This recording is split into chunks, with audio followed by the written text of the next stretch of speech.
Alright, hey there everyone, how's it going? I am Hasu. As you guys already know, I'm a big Viego player, so in today's video I'll be going over some of his builds, especially in the top lane and mid lane, mainly because, well, as you already know, I play him in those roles specifically, as opposed to jungle. So let's dive straight in. First, we have Viego Standard, and when I say Viego Standard, I mean this is the setup that you can run either mid or top. I would rather you guys go this setup in mid lane more often than top lane, but you can also run it in the top lane as well. So what do we have here? We have Blade of the Rune King into Kraken Slayer, then we have Wit End, Mortal Reminder, Lord Dominic's Regard, and either Armor Boots or Mercury Threats. Now obviously you can't build these two items together, so it's either one of the two. You'll want to grab this one if the enemy has a lot of healing, or you're playing against a champion that is just simply kind of hard to kill if they heal a bunch. Example, Irelia, Yasuo, Yone, those sort of matchups where if you have the damage, it's great, but if they're healing more than you're doing damage, then it's just pointless, right? So Mortal Reminder is pretty good in that regard. Blade of the Rune King is a staple in both mid and top. It's just really good for Viego. It synergizes well with his abilities. Then you have Kraken Slayer, which is kind of the same. It synergizes really well with Blade of the Rune King. It synergizes well with the double auto passive that you get, because you get to your third attack that deals bonus physical damage on hit. And then if you end up needing to run some sort of MR item, Wit's End also does the job. It also gives you tenacity plus attack speed. In my opinion, this setup right here is probably the highest DPS build that there is for Viego, so you want to run him like that. For the finishers, as I call it, you have Guardian Angel, Asterix Gauge, Immortal Shield Bow, Death Dance, and Terminus. All of these items are game dependent.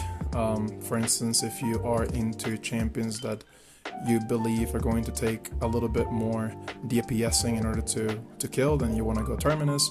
If they're heavy AD, then you want to go for Death Dance. If you think that there's a high likelihood of you dying early, then you want to go Guardian Angel or Sterex.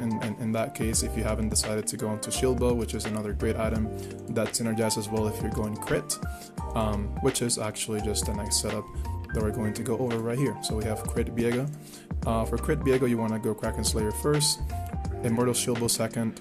You can go either Infinity Edge or either one of these two. By the way, Lord Doms is pretty okay, but I would recommend to almost always go for Mortal Reminder, because most champions in League of Legends nowadays have some sort of healing that it would just be better if you were able to cut that off. So Mortal Reminder is great. So we just kind of put it like that. We're going to delete this. So you can still go with that other item if the enemy has a lot of armor, and let's say that taking their healing isn't quite as important. With this setup, as you might have realized already, you're not running Blade of the Rune King. The purpose of Blade of the Rune King is for you to be hard to kill, have great sustain in lane, and deal great DPS. So if you grow Kraken Slayer, you need to understand that you're going to be a lot more squishy, and you're going to have less sustaining lane and in side lanes as well, which is why you go Immortal Shield Bow. Now with Viego, you have innate sustain thanks to your passive, so it's not as though you're going to have zero sustain if you don't go with Blade of the Rune King, but just know that it's going to be a lot lesser. The purpose of this build is quite simple. You want to be dealing damage in the early to mid game, in the early to mid phases of the game, mid stages of the game. So this Immortal Shield Bow setup allows you to be tanky enough with enough damage still to kill opponents, because you could always just go for a defensive item, right?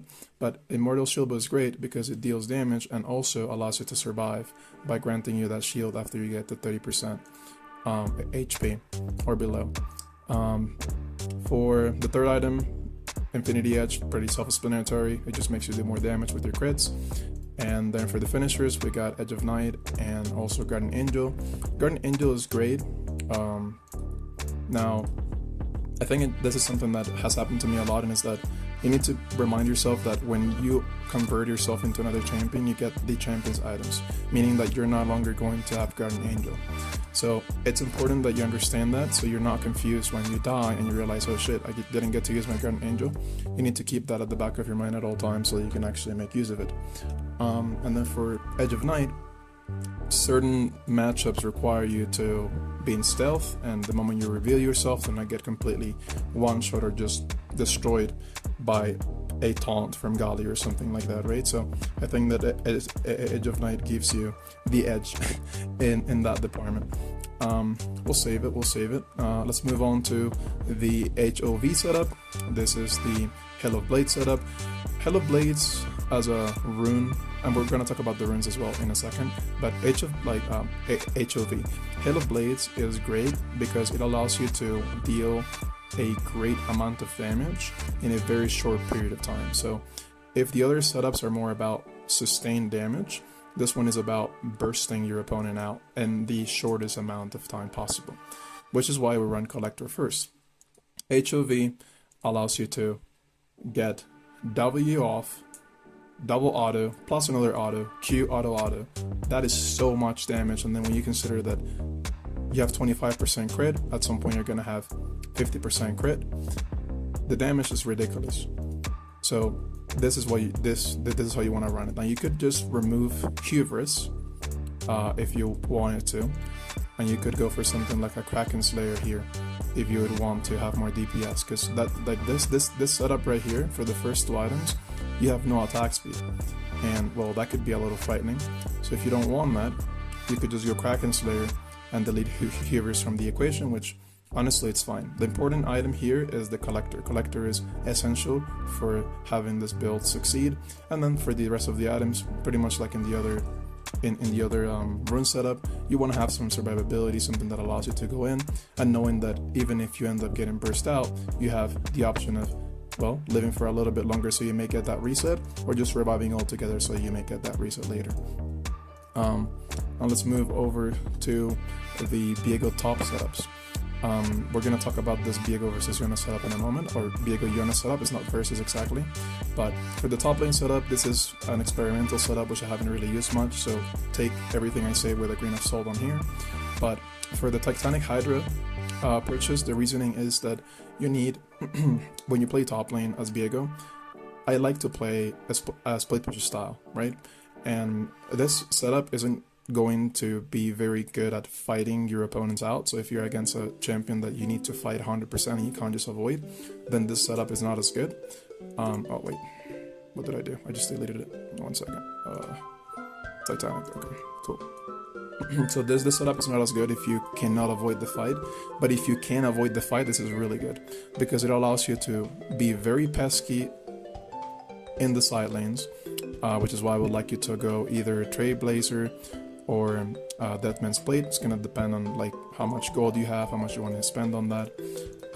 But then with these two items in the equation, and well, Iceborne Gauntlet, I know that I'm kind of going over everything in a very unorganized manner, but the point is that with Hullbreaker, Trailblazer, or Deathman's Blade, plus the HP that you get from Titanic and Iceborne Gauntlet, you're very difficult to kill, and you can easily take down turrets with your with Hullbreaker and also the Demolish Rune, which you end up taking with the setup. There is another setup here for Viego. Let me see, where is it? A Tank Killer.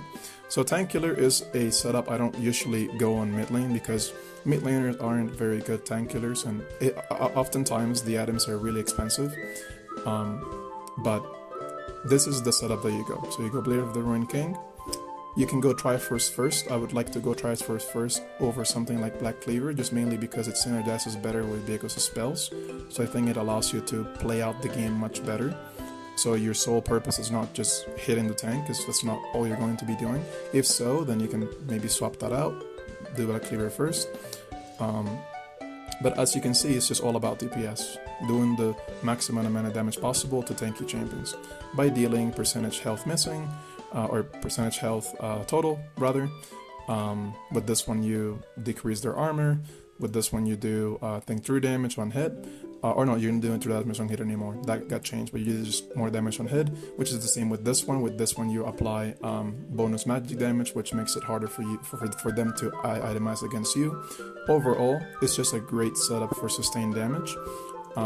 If you want to at some point grab something defensive, maybe you swap out Terminus and then you go for Hysterics. It's not a build that's very let's say center around defenses. It's more about, I want to kill this tanky champion, and oftentimes tanky champions, they don't, I mean, the damage that they deal to you is not, it's not a big deal, or not something that, basically something that you should be able to out DPS.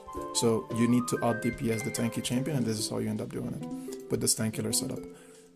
And then the last setup that we're going to go over here is this Viego Yone setup that I called it, which is essentially one where you skip Kraken Slayer, you do get the Blade of the Rune King, but you go into Mortal Shield right away and a Mortal Reminder. What this does is that it still grants you 50% crit, but it makes you a lot harder to kill. The purpose of the setup is to have you be very difficult to kill and still deal a pretty substantial amount of damage.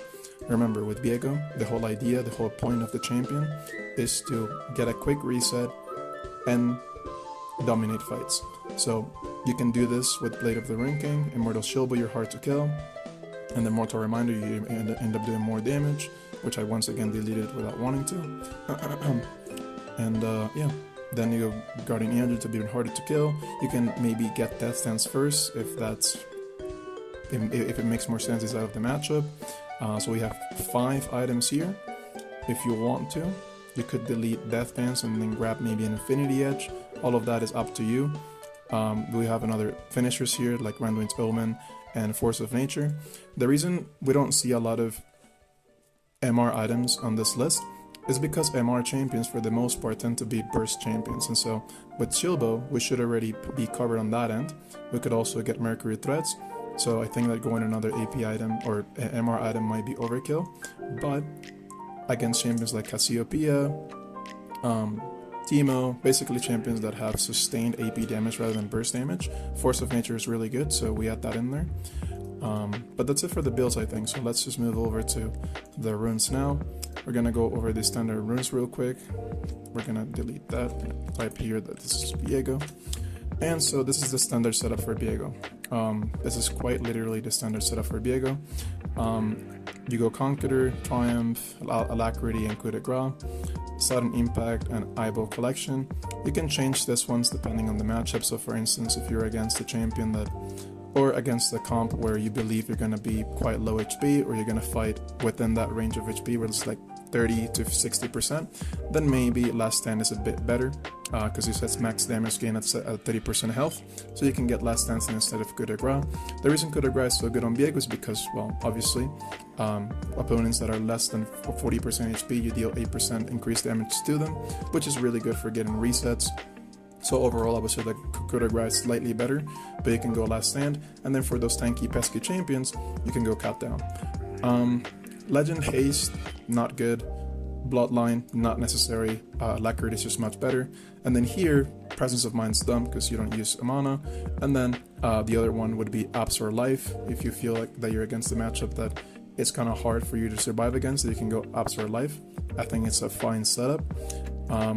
A secondary setup that you can run is also Press the Attack. Press the Attack is great if you want to dominate lane harder, because Conqueror you can stack it relatively fast. Like you literally do W, auto, Q, auto, and that already stacks Conqueror fully, all 12 stacks. But with Press the Attack, you not only do you get the damage after proccing the 3, but you also get the increased damage. So I think that Press the Attack is a little bit better for the early game, but Conqueror is 100% better for later fights. And then Sudden Impact is just great. Why is it great? Well, because Sudden Impact is something that gives you more damage after your dash and after you come out of a stealth, which is maybe an overlooked aspect of Viego. When Viego comes out of his E, he gets increased damage. So we can literally read it here. Damaging basic attacks and abilities deal a bonus 20 to 80%, or rather 80 flat through damage based on level to enemy champions after using a dash, leap, blink, teleport, or when leaving stealth for 4 seconds. So you can use it it when you leave your E, you can use it after your W, you can even use it with your ulti. It's just a really good rune for Viego.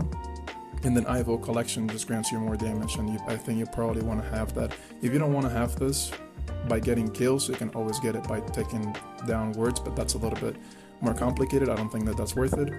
Treasure Hunter could be the other one that you could choose. So you could go like Sudden Impact and Treasure Hunter. That also works. I don't think you worry about wanting to have your ultimate sooner as Viego. I don't think that really matters. But if you're an inexperienced Viego player, or you're simply against champions that demand you to run Resolve 3, then you do that. What would you run? You can run Second Wind and Overgrowth. I think that these are all pretty good, especially if you're against champions that just have a lot of poke.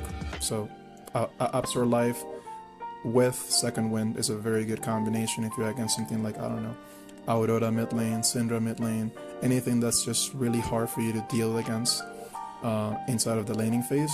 You can kind of survive it with Second Wind and Absorb Life. So those are pretty much the setups, but there is also another setup here, which is the Hell of Blades setup. So you can go Hell of Blades, Cheap Shot, Viego Collection, and then Treasure Hunter. And for precision, you run Triumph, and then you run Alacrity. Now, there is a debate: is Alacrity better than Coup de Grace? Considering that you are playing a style that wants you to get kills early, and it's all about bursting out enemy champions, Coup de Grace 8% after the opponent hits 40% HP makes a lot of sense. But the thing is, with this setup, like I mentioned earlier, if you're running Collector and then secondary you're running Hubris, you don't really build a lot of attack speed, and so Alacrity could be your way of getting that attack speed without necessarily needing to build items to get it. But if you're doing something like Collector into Kraken's Lair, then you can maybe just simply change Alacrity for Coup de Grace and Triumph, and that will work out fine for you. As far as this one's right here, honestly, most of the times I do take attack speed, but if you're against, let's say, a lane where you think that, especially on this setup, by the way, this setup right here, because you end up building a lot of AD, you can actually farm your minions rather easily with just queuing them twice, if you end up going with Adaptive Force here twice. So 2 Adaptive Force shards, you don't take the attack speed one, but the attack speed one feels better, so honestly, it just depends on my mood at that time. But I think that's pretty much it, guys. If you enjoyed the video, let me know. I know this was a long time coming. It was kind of made in this fashion. I wanted it to be a bit better in terms of editing and whatnot, but I thought that maybe making a longer video where I go over everything and just simply giving you guys my thoughts on the builds and the runes and the setups and everything would be better. As a last thing that I would like to mention is just simply that remember that Viego mid lane is kind of a fringe pick, like it doesn't really make a lot of sense sometimes, and so I think that it's better if you end up picking this champion in the mid lane or in the top lane against melee champions that just don't completely overpower you. So what champions am I talking about specifically? I'll be looking at something like, I don't know, Irelia, Yasuo, Yone. Those are honestly my favorite matchups, but if you're playing against something like Jax or Sett, or those champions are just really hard to deal with, like Darius's, those are very complicated because they stat check you to oblivion, and there is not much that you can do outside of maybe run and ignite, and then you maybe have a chance. So that's gonna be it for me. Thank you for watching the video. If you enjoyed it, let me know, subscribe for more, and I'll see you later.